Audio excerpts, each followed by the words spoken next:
नमस्कार मंडळी, स्वागत आहे तुमचे आपल्या पुन्हा एका नवीन व्हिडिओमध्ये.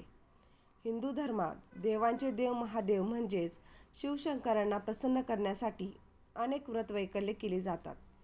त्या सर्वांमध्ये अत्यंत प्रभावशाली, शीघ्र फलदायी आणि सर्व संकटाचे निवारण करणारे व्रत म्हणून प्रदोष व्रत ओळखले जाते. जर तुम्ही बऱ्याच काळापासून विविध उपाय, सेवा आणि उपवास करून थकला असाल आणि तुमची एखादी विशेष मनोकामना पूर्ण होत नसेल, तर हे व्रत पूर्ण श्रद्धेने केल्यास अवघ्या काही प्रदोषामध्ये चमत्कारिक अनुभव येतो. प्रदोष म्हणजे नेमकं काय? प्रदोष या शब्दाचा अर्थ पापाचे शुद्धीकरण असा होतो. आपल्या आत्म्याचे शुद्धीकरण करून जीवनातील नकारात्मक कर्म आणि व्यावहारिक दोष दूर करण्यासाठी ही सर्वात योग्य वेळ असते. या व्रताची सुरुवात समुद्रमंथनाच्या काळापासून झाली आहे. जेव्हा समुद्रमंथनातून अत्यंत भयंकर असे हलाहल विष बाहेर आले, तेव्हा संपूर्ण सृष्टीला वाचवण्यासाठी महादेवांनी ते स्वतः प्राशन केले. विष प्यायल्यामुळे महादेवांचा कंठ पूर्णपणे निळा पडला, म्हणून त्यांना नीलकंठ म्हटले जाते. आणि विषाच्या तीव्रतेमुळे त्यांच्या शरीरात असह्य जळजळ सुरू झाली. जगाचे रक्षण करणाऱ्या महादेवाची ही जळजळ कमी करण्यासाठी सर्व देवी देवतांनी एकत्र येऊन त्रयोदशी तिथीला प्रदोष काळात महादेवांना थंड पाणी, गायीचे दूध आणि बेलपत्र अर्पण करून शांत केले. देवांनी कृतज्ञता व्यक्त करण्यासाठी या काळात महादेवांची विशेष स्तुती आराधना केली. या सेवेवर भोलेनाथ अत्यंत प्रसन्न झाले. ही घटना ज्या काळात घडली त्याला प्रदोष काळ असे म्हणतात. प्रदोष काळ म्हणजे नेमकं काय? प्रत्येक महिन्याच्या दोन्ही पक्षातील शुक्ल पक्ष आणि कृष्ण पक्ष त्रयोदशी तिथीला हा उपवास केला जातो. एका महिन्यात 2 प्रदोष येतात.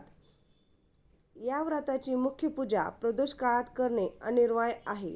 संध्याकाळी सूर्यास्ताच्या आधीचा 45 मिनिटांचा आणि सूर्यास्तानंतरचा 45 मिनिटांचा हा काळ एकूण 1.5 तास हा प्रदोष काळ मानला जातो. अशी मान्यता आहे की या काळात भगवान शिव अत्यंत आनंदी मुद्रेत कैलास पर्वतावर रजत सिंहासनावर विराजमान असतात आणि सर्व देवी देवता त्यांची स्तुती करतात. प्रदोषाचे प्रकार आणि त्याचे विशेष लाभ आता पाहणार आहोत. सोमवारी येणारा प्रदोष म्हणजे सोमप्रदोष. सोमवारी येणाऱ्या प्रदोषाचे कोणत्या वारी येणाऱ्या प्रदोषाचे प्रकार, त्याचे विशेष लाभ हे आपण पाहणार आहोत. प्रदोष व्रत ज्या वारी येते त्यानुसार त्याचे नाव आणि मिळणारे फळ मिळते. मंगळवारी येणारा प्रदोष म्हणजे आपण आपल्या समस्येनुसार खालीलपैकी कोणत्याही म्हणतात. हा प्रदोष जुने आजारपण दूर करण्यासाठी, कर्जातून मुक्ती मिळवण्यासाठी आणि व्यवसायातील आर्थिक नुकसान टाळण्यासाठी केला जातो. यामुळे कुंडलीतील मंगळ दोष शांत होतो. बुध प्रदोष. बुधवारी येणाऱ्या प्रदोषाने बुद्धिमत्ता वाढते आणि वाणी दोष दूर होतात. ज्या मुलांचे अभ्यासात लक्ष लागत नाही त्यांच्या प्रगतीसाठी पालकांनी हा उपवास करणे फायदेशीर ठरते. गुरुप्रदोष. गुरुवारी येणाऱ्या प्रदोषाचे गुरुग्रहाचे शुभ फळ मिळते. हा उपवास केल्याने समाजात मान सन्मान मिळतो, ज्ञान वाढते आणि अपत्यप्राप्तीसाठी तसेच आध्यात्मिक प्रगतीसाठी हा प्रदोष शुभ मानला जातो. शुक्र प्रदोष. शुक्रवारी येणाऱ्या प्रदोषाने आर्थिक अडचणी दूर होतात, घरात सुख, समृद्धी आणि ऐश्वर्य येते. तसेच यामुळे वैवाहिक जीवनात प्रेम वाढते आणि सौभाग्यवृद्धी होते. शनी प्रदोष. शनिवारी येणाऱ्या प्रदोषाला शनी प्रदोष म्हणतात आणि हा अतिशय महत्त्वाचा मानला जातो. ज्यांना शनीची 7.5 असते त्यांना या व्रतामुळे दिलासा मिळतो.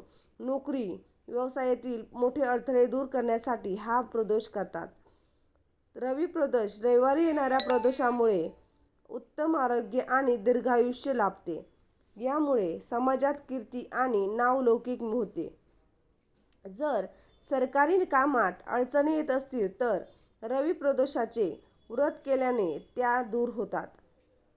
आता व्रताचा संकल्प कसा करावा? हे व्रत स्त्री, पुरुष, मुले आणि मुली म्हणजेच प्रत्येक जण करू शकतात. या व्रताचे प्रामुख्याने 2 मार्ग आहेत. पहिला, संकल्प करताना तुम्ही 11, 21 किंवा 26 प्रदोषाचा संकल्प करून हे व्रत सुरू करू शकता. पहिल्या प्रदोषाच्या दिवशी सकाळी हातात थोडे पाणी, अक्षदा, फूल घेऊन मनात आपली मनोकामना बोलून संकल्प करावा.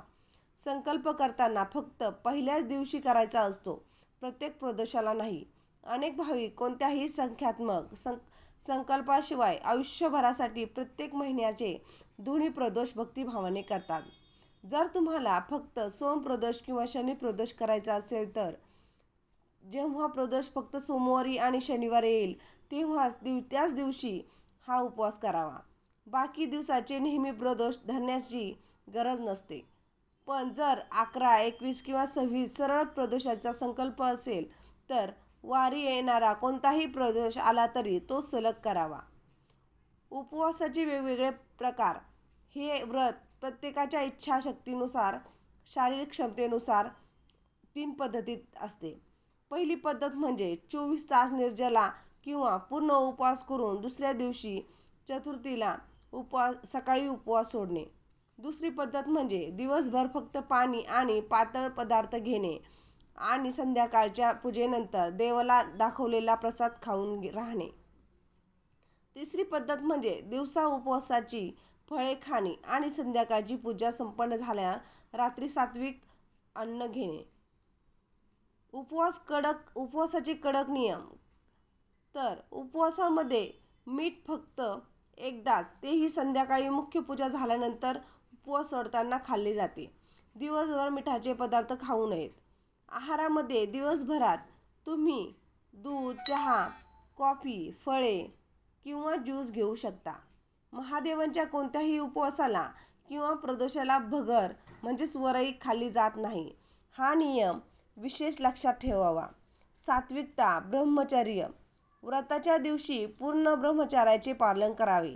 मनात राग, कोणाबद्दलही वाईट विचार, राग किंवा शिवीगाळ आणू नये. प्रदोषाच्या दिवशी घरात पूर्ण शांतता असावी. कोणालाही मांसाहार करू देऊ नये किंवा घरात मांसाहार बनवू नये. संध्याकाळी उपवास सोडण्यासाठी जो स्वयंपाक भात, वरण-भात, भाजी-पोळी, गोड पदार्थ बनवला जातो त्यात कांदा, लसूण पूर्णपणे वर्ज्य असावा. आता आपण पाहणार आहोत सकाळची पूजा कशी करायची. सकाळी ब्रह्ममुहूर्तावर उठून स्नान करून स्वच्छ कपडे परिधान करावे. देवघरातील शिवलिंगावर प्रथम स्वच्छ जलाने, त्यानंतर गाईच्या कच्च्या दुधाने आणि पुन्हा स्वच्छ जलाने अभिषेक करावा. शिवलिंग पुसून त्याला भस्म लावावे. अखंड पांढऱ्या अक्षदा व कापसाची वस्त्रमाळ अर्पण करावी.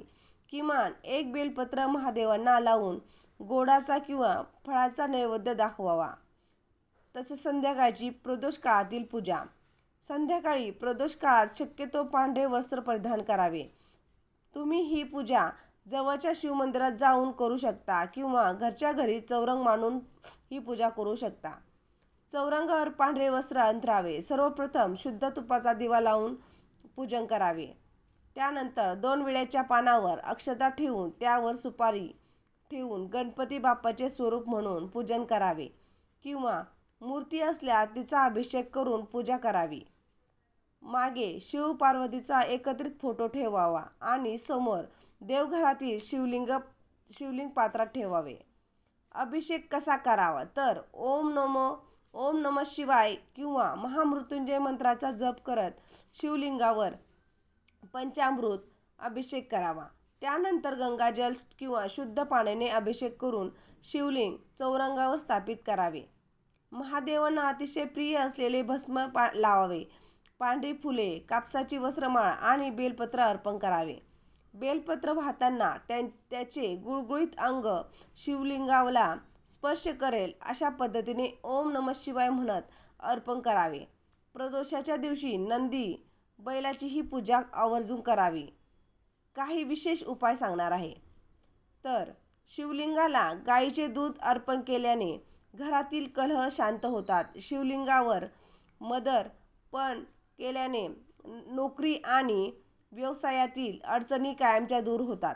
महादेवांना लाल चंदनाच्या टिळा लावल्याने किंवा शृंगार केल्याने मनात शीतलता निर्माण होते आणि कुटुंबात समृद्धी नांदते. महादेवांना त्यांचे अत्यंत प्रिय असलेले चुरम्याचे लाडू, दही, भात, पांढऱ्या खिरीचा नैवेद्य दाखवावा. पूजा झाल्यानंतर प्रदोष व्रत कथा वाचावी किंवा ऐकावी. त्यानंतर शिवचालिसाचा पाठ करावा. सर्वात शेवटी आधी गणपती बाप्पाची आणि नंतर महादेवाची व माता पार्वतीची कापूर आरती करावी. हात जोडून कळत नकळत झालेल्या चुकांची क्षमा मागावी. पूजेमध्ये या चुका पूर्णपणे टाळाव्यात. शास्त्रानुसार महादेवाच्या पूजेमध्ये काही गोष्टी पूर्णपणे निषिद्ध मानल्या गेल्या आहेत. महादेवांना कधीही तुळशीचे पाने, केतकीचे फूल, हळद कुंकू अर्पण करू नये. महादेवाला नेहमी पांढरे चंदन आणि भस्म लावावे.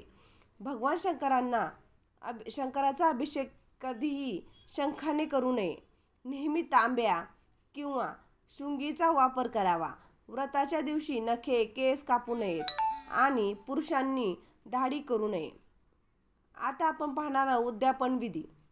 तुम्ही केलेल्या संकल्पानुसार 11, 21 किंवा 26 प्रदोषाला या व्रताचे उद्यापन केले जाते. उद्यापनाच्या दिवशीही नेहमीप्रमाणे उपवास करावा आणि संध्याकाळी प्रदोष काळात विधिवत पूजा करावी. विशेष सेवा. उद्यापनाच्या दिवशी घराच्या जवळ असलेल्या शिवमंदिरात जाऊन किंवा घरच्या घरी ब्राह्मणाला बोलावून रुद्राभिषेक तसेच होम करावा. मंदिरात किंवा एखाद्या गरजू व्यक्तीला पांढरे वस्त्र, अन्नदान आणि यथाशक्ती दक्षिणा देऊन दान करावे. त्यानंतर उपवास सोडावा. अशा प्रकारे साध्या व शास्त्रोक्त पद्धतीने उद्यापन करावे. व्हिडिओ कसा वाटला कमेंट्समध्ये नक्की सांगा. व्हिडिओ आवडला असेल तर लाईक करा आणि चॅनलला सबस्क्राईब करायला विसरू नका. धन्यवाद. ओम नमः शिवाय.